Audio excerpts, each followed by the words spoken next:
Като че ли основното притеснение на нас, родителите, е как ще се справим с вирусите и бактериите и този сезон.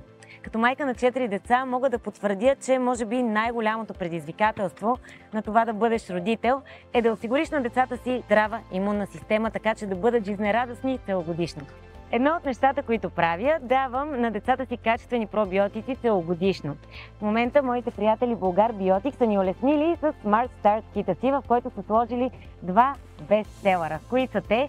Първо, таблетките за смучене с вкусна ванилия, които Матиас просто обожава.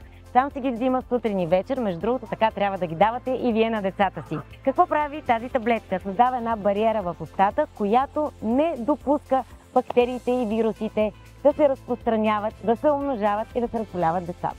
Не забравяйте и вие така да ги давате на децата си, след като измият зъбите. Какво друго ще намерите в пакета? Моя личен фаворит, това са шоколадовите перлички с млечен шоколад. Какво представляват те? Имаме лиофилизирано кисело мляко, което е увито в вкусен шоколад. А какво е това лиофилизирано мляко? То ни предоставя милиарди живи бактерии, които да се грижат за нашата имунна система. Вкъщи сме ценители на качественото кисело мляко. Баща ми ме е учил как да си заквася сама от дома, но не винаги успявам, защото все пак съм с 4 деца. Тези перли съм спокойна, че всеки ден съм им осигурила добрите бактерии.